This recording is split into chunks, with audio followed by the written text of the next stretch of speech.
I thought family was supposed to protect me. Instead, my own sister humiliated me in the cruelest way possible.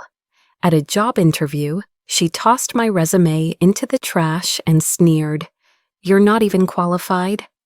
My chest tightened, shame burning my skin, while the room echoed with silence.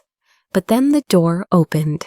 The CEO stepped in, kissed my cheek, and whispered, "Fiancé." In that instant, every mocking smile froze. They thought I was powerless. They thought I would always be their victim. But this was only the beginning, and they had no idea what I was capable of.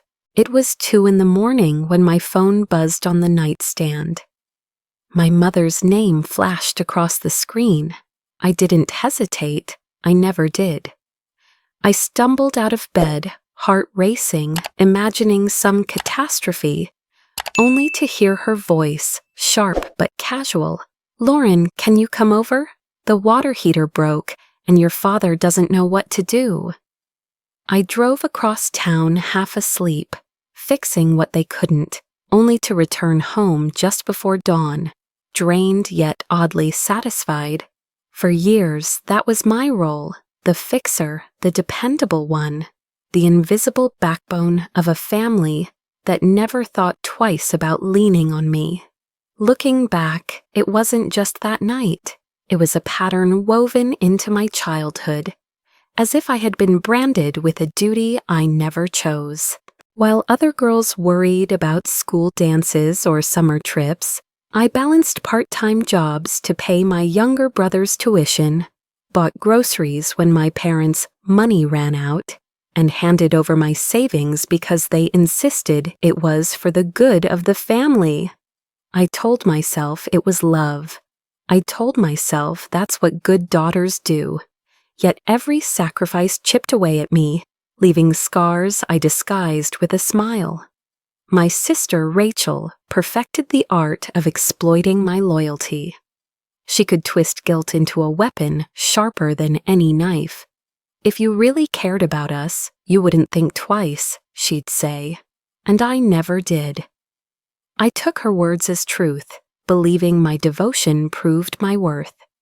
But the truth was simpler. I was easy prey, and she knew it. The hardest part was how ordinary it all seemed. The requests weren't always outrageous. Rides at odd hours, borrowing cash for bills, covering her share of rent. It was death by 1,000 cuts, each small wound disguised as family responsibility. And I told myself over and over, this is love. This is loyalty. This is what sisters are for. But while I was carrying the weight of everyone else, Rachel was crafting her own narrative, one in which she was the accomplished, admired daughter, and I was the desperate shadow, always chasing her approval.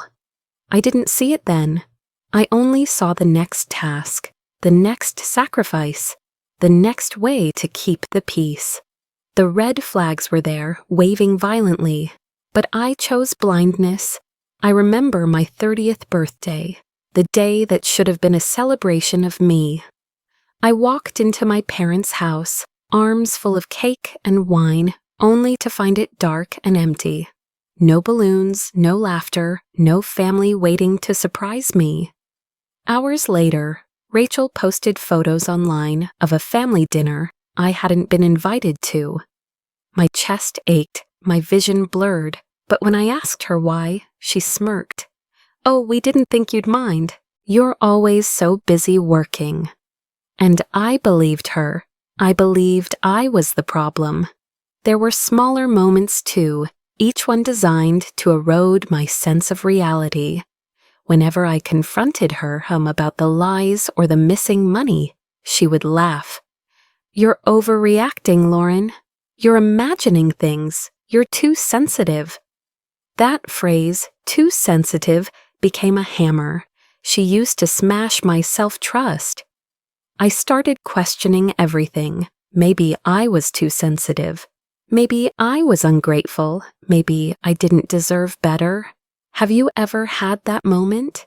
When the people you trust most twist your own feelings against you until you no longer recognize yourself, that was me, standing in the middle of my family's chaos, holding together the pieces while they mocked me for breaking.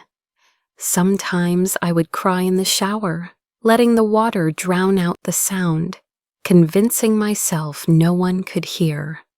But Rachel always noticed the weakness. She'd tilt her head and say, almost sweetly, "You need us more than we need you." And deep down, I feared she was right. Still, there was a part of me that clung to hope, that maybe if I worked harder, gave more, forgave faster, they'd finally see my worth. But the more I gave, the more they took, and the more invisible I became. I didn't realize that love, real love, doesn't demand your destruction. The night of my forgotten birthday should have been my wake-up call.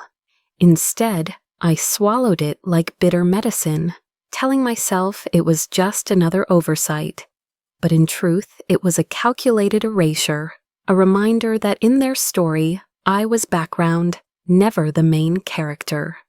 And so I continued, blinded by loyalty, bound by guilt, wearing chains I pretended were jewelry. I believed I was doing the right thing, the noble thing. But while I was convincing myself of my virtue, Rachel was writing a script that would change everything. I didn't know it yet, but the stage was already set. My humiliation wasn't an accident waiting to happen. It was a performance she had planned all along. And the first act of that cruel play would unfold in the most unexpected place, a job interview. The morning of the interview, I arrived early, clutching my resume like it was a lifeline. I had rehearsed every word, every answer, desperate to prove myself. The conference room was sleek and sterile, its glass walls reflecting back my nervous smile. And then she walked in, Rachel, my sister, dressed in the company's sharp blazer, her heels clicking against the floor like a gavel delivering judgment. My breath caught. She was on the hiring panel. "Lauren," she said, her voice dripping with mock surprise. "You applied here?" I nodded, throat dry, trying to ignore the disdain curling in her tone. She scanned my resume with exaggerated slowness, then scoffed, "You're not even qualified." Before I could protest, she tossed the paper into the trash can beside her. The sound of it landing was louder than a gunshot. My chest constricted, heart hammering so violently I thought it might burst through my ribs. The panel shifted uncomfortably, their eyes darting between us, but no one spoke. My throat tightened, each breath scraping like sandpaper. Shame flooded my body, hot and suffocating, as if I were being stripped bare in front of strangers. Rachel leaned back in her chair, smirking. "Did you really think this was the place for you? Maybe you should try something simpler." Laughter flickered in her eyes, though the room itself remained silent. I wanted to disappear. My legs trembled under the table. My palms were slick with sweat. Every instinct screamed at me to run, to escape the humiliation burning my skin. And then, just as I lowered my gaze to hide the tears threatening to spill, the door opened. A man in a tailored suit stepped in, exuding calm authority. His presence shifted the air instantly. Conversations stilled, backs straightened. My heart stuttered when he crossed the room, his eyes locking onto mine, not with judgment, but with warmth. Before I could process what was happening, he leaned down, pressed a kiss to my cheek, and whispered softly, "Fiancé." The room froze. Every mocking curl of Rachel's lips vanished, her jaw dropping open. The panel members exchanged bewildered glances, their pens paused mid-note. For a breathless second, silence reigned, thick and heavy, as if the entire building was holding its breath.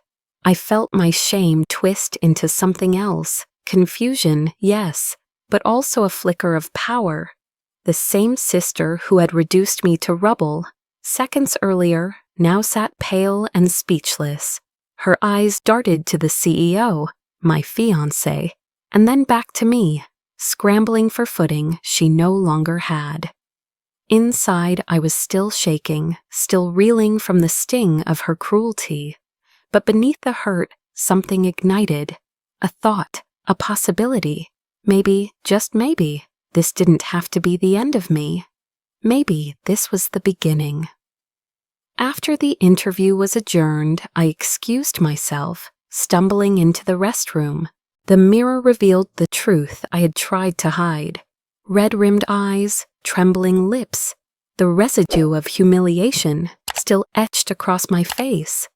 I locked myself in a stall and let the sobs escape, my shoulders heaving, tears soaking into my blouse. For once, I didn't try to stop them. I needed to feel the full weight of the pain, to let it run its course before I could stand again. And as I cried, a different kind of clarity seeped in. This was not the first time Rachel had humiliated me, but it was the first time she had done it in front of witnesses who mattered. That thought echoed in my mind like a mantra. Witnesses, people who saw, people who couldn't deny what she was. For the first time, she had overplayed her hand. I wiped my face, staring at my reflection with raw, unsteady determination. I wasn't a warrior yet. God, I still felt broken. But somewhere inside, the idea of strategy was forming. If I was ever going to reclaim my life, it couldn't be through anger or screaming matches she'd twist against me. It had to be smart, precise. I had to fight on ground she couldn't control. The bathroom door opened, voices echoing outside. I straightened, fixed my makeup as best I could, and stepped back into the hall. My fiancé was waiting, his hand brushing against mine in silent reassurance. I clung to that touch, not because I needed him to save me, but because it reminded me I wasn't alone. Not anymore. Rachel lingered near the panel table, her face a mask of forced composure. But her eyes betrayed her, flickering with unease every time they landed on me. I held her gaze for the first time in years, not with fear, but with a quiet promise. The rules of our game had changed. What Rachel didn't know, what I hadn't yet discovered, was that her cruelty in that conference room was only the surface of a deeper betrayal. A secret she had been hiding for years, and when I unearthed it, everything she had built would crumble. I used to believe Rachel's cruelty was spontaneous, the kind of venom that slipped out in heated moments. But a week after the interview, I stumbled upon something that shattered even that illusion. She had left her laptop at our parents' house, carelessly open on the kitchen table. Curiosity pricked at me, though guilt gnawed at my ribs. I told myself I was only checking if she wanted me to bring it over. But one accidental tap of the spacebar lit up the screen, and there it was, an email thread with my fiancé's name on it. My breath caught as I read the words. She had been trying to seduce him, spinning a tale about how I was desperate and clingy, how she could offer him something better. My stomach twisted. This wasn't just about money anymore. This was a betrayal that cut straight to my core. For years, I had believed her little barbs were thoughtless slips of the tongue. But this was proof of intent. Proof she wanted, not just to use me, but to erase me. I slammed the laptop shut, my hands trembling. My pulse refused to slow, each beat a drum in my ears. But then I noticed something else on her desktop, a folder labeled Accounts. My curiosity overrode my hesitation. I opened it. Dozens of spreadsheets filled the screen. Bank statements, transfers, signatures. My eyes scanned the numbers, and with every line I read, my chest tightened further. Thousands of dollars, siphoned slowly, systematically, over years. Rachel hadn't just been borrowing, she had been stealing. I clicked deeper, following digital breadcrumbs she had left behind. And then I saw his name, my father, transfers he had approved, documents he had signed, covering her tracks. It was like being punched in the lungs. The man I'd once woken up at 2 a.m. to rescue was the same man who had silently watched my sister drain me dry. For the first time, my grief solidified into something sharper, something almost clean. Anger. Not the wild, suffocating kind that consumed me after the interview, but a precise blade. I realized I wasn't powerless. I had been holding on to the wrong weapons. My tears, my sacrifices, my loyalty, they had been her tools, but this evidence was mine. And then I remembered the laptop still humming under my fingertips. My mother called from the living room, asking if I wanted tea. I forced a smile, closed the folder, and told her yes. But inside, my mind was racing. That laptop held more than numbers. I could feel it. I would come back for it. I would not leave that house empty-handed again. The thought burned like a secret fire in my chest as I walked out into the night with my mother's voice echoing behind me. Drive safe, honey. But I was no longer their honey. I was something else entirely. And the strongest evidence was waiting for me, quietly, in that forgotten laptop. The first thing I did was build a circle. For years, I had lived in isolation, convinced that no one could understand the prison of a toxic family. But survival alone wasn't enough anymore. I needed allies. My fiancé became my anchor, but I knew love could only protect me so far.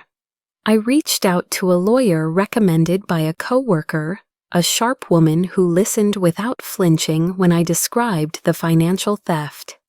Document everything, she said firmly. Screenshots, bank records, timestamps. Don't let them erase the trail. I called my therapist, who reminded me that my tears were not weakness, but proof I was still human. And then, in a moment of trembling vulnerability, I dialed a number I hadn't touched in years, my Aunt Grace. She was my mother's estranged sister, the only person who had ever told me, "Lauren, you don't owe them your soul." To my surprise, she picked up on the first ring. Her voice cracked with emotion when she heard me. "I was waiting for this call," she whispered. "I know what they've done to you. I've been keeping things safe." Safe? My throat tightened again, but this time it wasn't fear. It was a sliver of hope. Aunt Grace invited me over the next day, promising to show me something I needed to see. That night, I sat across from her at her kitchen table, the scent of chamomile tea wrapping around us like a blanket. For the first time in years, I let the truth spill out. The loneliness of being the family's scapegoat, the endless guilt, the crushing silence of realizing no one was on my side. My voice broke halfway, but Aunt Grace simply reached across the table, squeezed my hand, and said, "You're not crazy. You were never too sensitive. They made you believe that so you'd stay quiet." Her words cracked something open in me. For the first time, I wasn't just enduring, I was awakening. Together with her, with my fiancé, and with the lawyer, I began to draw the outlines of a plan. A network was forming around me, strong and steady, where my family had always been shifting sand.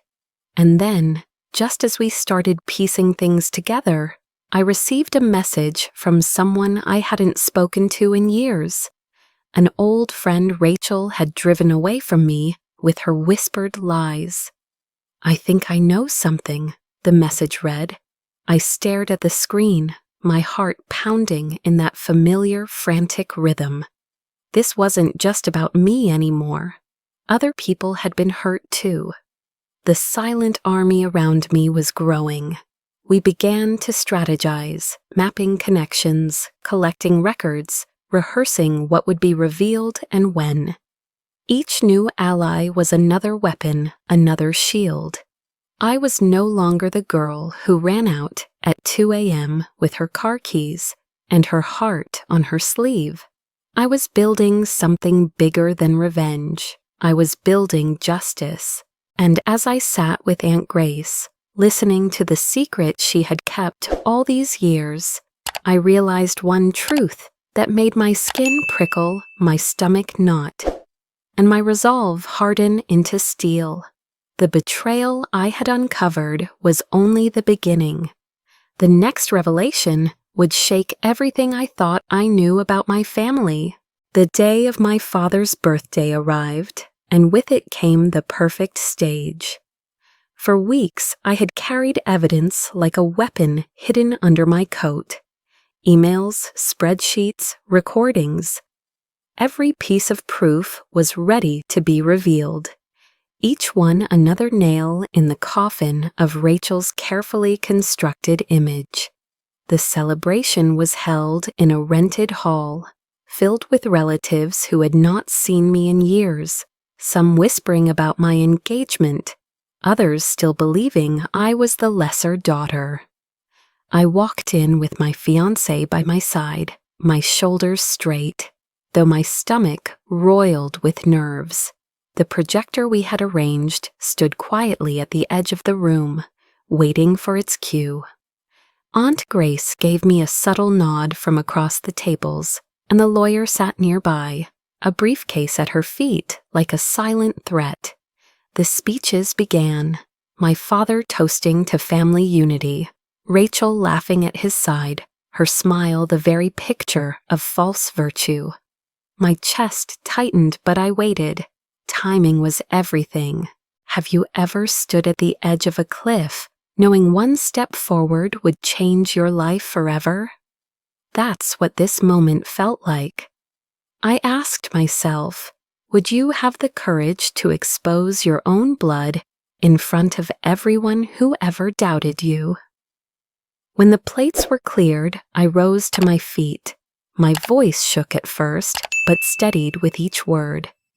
I have something to share tonight, a truth that deserves light.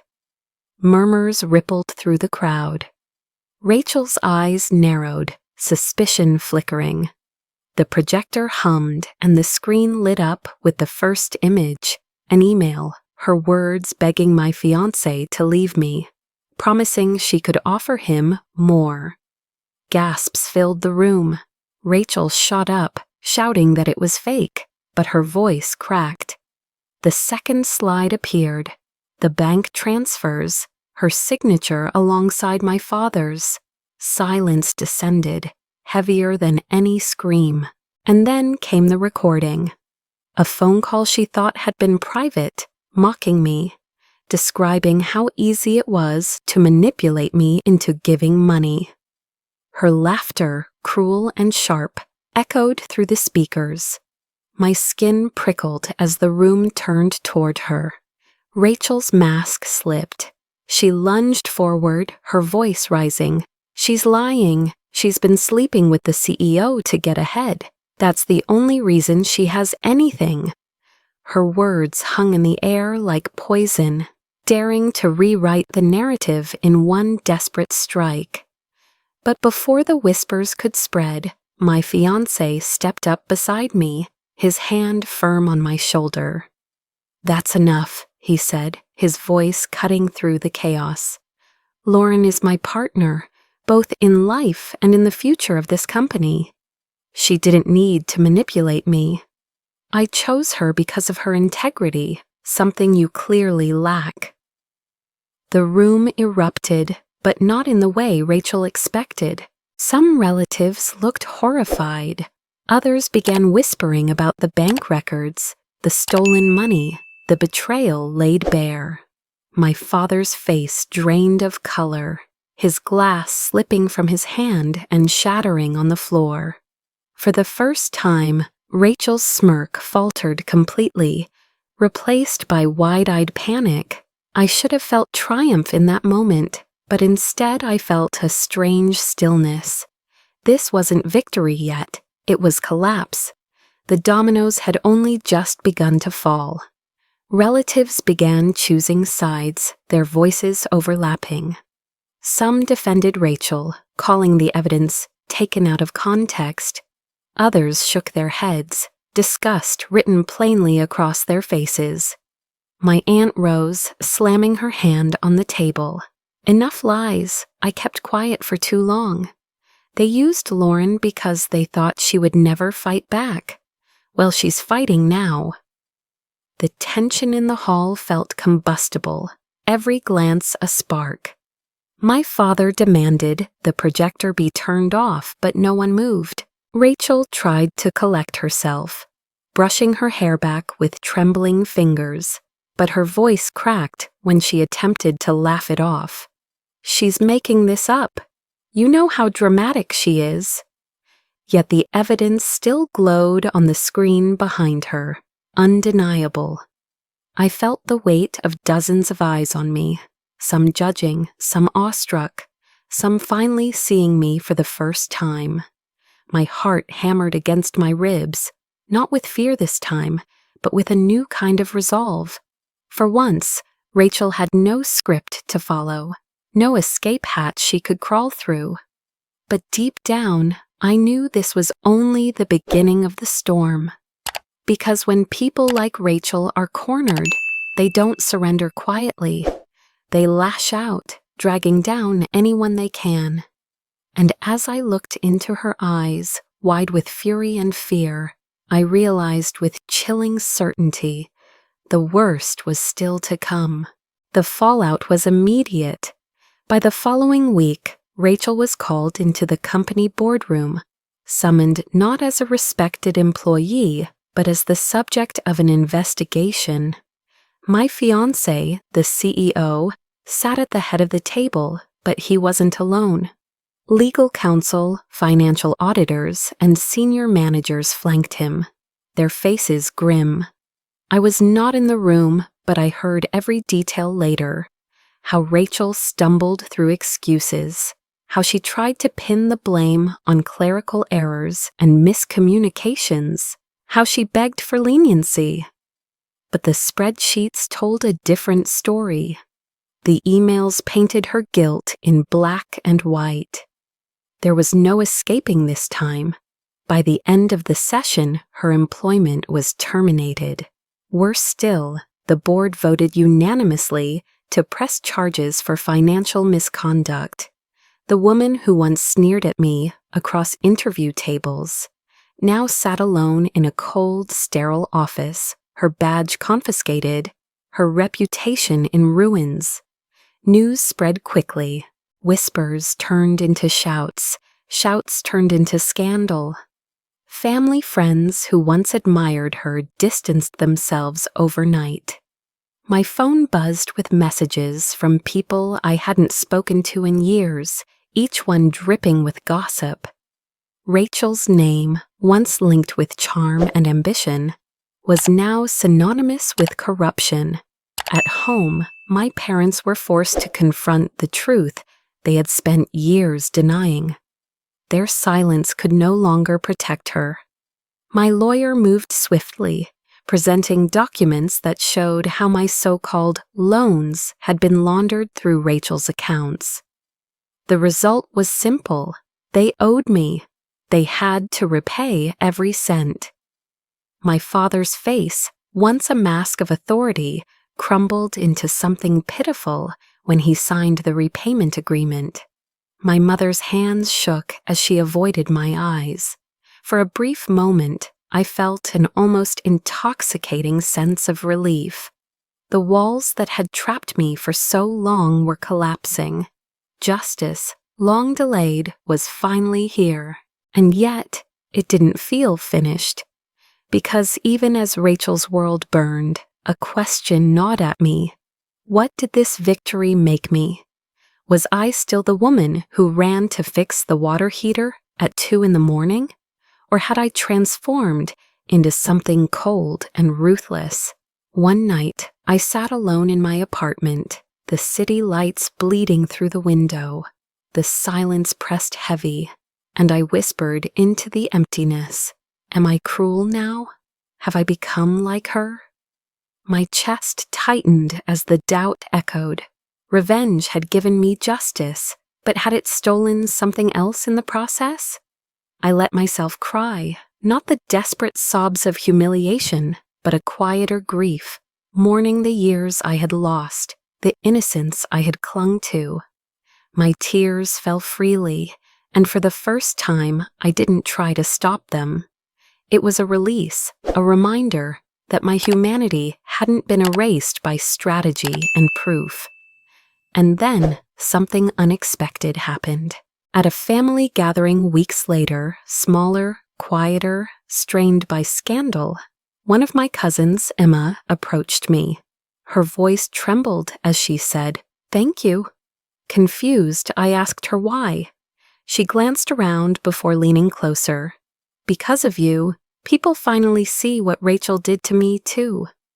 She borrowed money from me when I was in college. She spread lies so no one would believe me when I tried to speak up. I thought I was crazy, but now I know I wasn't alone." Her words hit me harder than any courtroom ruling. For years, I had believed my fight was mine alone, a lonely battle against a single villain. But in exposing Rachel, I had done more than reclaim my own life. I had lit a torch for others, still trapped in the dark. That night, Emma's gratitude echoed in my mind. My revenge had evolved into something bigger, healing. This wasn't just about me anymore. It was about every cousin, friend, or colleague who had been scarred by the same manipulations. I realized that what I'd started was not destruction. It was restoration. I stood taller knowing that truth. The guilt that had plagued me began to loosen its grip. I wasn't cruel. I wasn't heartless. I was simply someone who had finally refused to be silent. But as I looked into Emma's tearful eyes, I felt the familiar chill of foreboding settle in my stomach. My war with Rachel had ended, yes, but my journey, the one that would define who I became after the ashes, was far from over. Because true victory wasn't just justice, it was building a new life from the wreckage. And that battle had only just begun. The silence was the first gift. No more frantic calls at 2 a.m, no desperate knocks on my door, no constant weight pressing on my chest every time my phone lit up with their names. I had done what once felt impossible. I cut ties with Rachel entirely. And with my parents, I set boundaries so clear they could no longer pretend not to see them. No more unannounced visits, no more guilt-laden requests for money. If they needed something, it had to go through my lawyer. For the first time in my life, I was not the family's emergency fund or punching bag. The first week was brutal. My mother's voicemails swung wildly, from teary apologies to venomous accusations. My father tried to send mutual relatives as messengers, insisting I was tearing the family apart. But I stood firm. I didn't block their numbers. I saved every message, cataloged every attempt to reel me back in. My boundaries were not walls to keep out love. They were fences to protect me from abuse. One morning, weeks into this new reality, I woke before sunrise. I brewed coffee in silence, watching steam curl into the kitchen air. The world outside was hushed, painted in pale lavender light. For the first time in years, I realized I wasn't bracing for chaos. No one was calling, no one was demanding. I took a sip, closed my eyes, and let the warmth spread through me. My lips curved into a smile, so unfamiliar it startled me. It felt like exhaling after holding my breath for a decade. I began investing in myself, something I had never been allowed to do. I enrolled in a business course, using the money my parents were forced to repay. I started sketching designs late into the night, mapping out the company I'd always dreamed of building. My fiancé became my partner, not only in love but in strategy. He believed in my vision when I barely trusted myself to dream. Together, we built something from nothing.